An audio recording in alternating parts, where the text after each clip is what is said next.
आता एक राजकीय बातमी पाहूयात। सावंतवाडी मतदारसंघामध्ये भाजपचे माजी आमदार राजन तेली आणि शिक्षण मंत्री दीपक केसरकर यांच्यामध्ये पुन्हा एकदा जुंपलेली आहे। केसरकरांनी मतदारसंघामध्ये काही काम केलं नसल्याचं म्हणत राजन तेलींनी मतदारसंघ भाजपला मिळावा अशी मागणी केली आहे। तर मी केलेल्या कामाच्या ठिकाणी फक्त नारळ फोडणं एवढंच काम राजन तेलींनी केलं अशा शब्दामध्ये केसरकरांनी आता याला जोरदार प्रत्युत्तर दिलंय।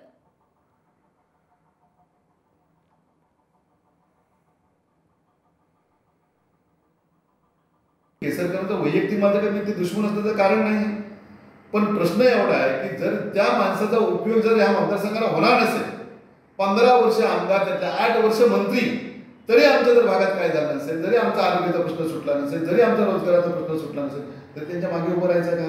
आज जनता आम्हाला माफ करणार नाही। जर आम्ही समजा युतीतनं त्यांना मदत केली तर जनता आमच्या अंगावर येईल, जनता आम्हाला माफ करणार नाही। म्हणून इथली सीट ही भारतीय जनता पक्षाला मिळावी अशा प्रकारचा आग्रह पार्टीच्या वरिष्ठ नेत्यांना आम्ही या ठिकाणी केला। मतदारसंघामध्ये पूर्वी काय होतं हे त्यांना माहिती नाही। आज चांगला दिवस आहे, कशाला उगाच कोणाची त्यांना सर्वसामान्याशी काही कर्तव्य नसतं, त्यांचं लक्ष कदाचित दुसरीकडे असेल। त्यामुळे सर्वसामान्य माणसाचा झालेला विकास हा त्यांना दिसत नाही। तेव्हा मी केलेल्या मंजूर केलेल्या कामांचं नारळ फोडणं याच्या पलीकडे कुणी काय करत नसेल तर त्यांनी लक्षात घेतलं पाहिजे ही कामं मंजूर करून आणताना केवढे कष्ट असतात।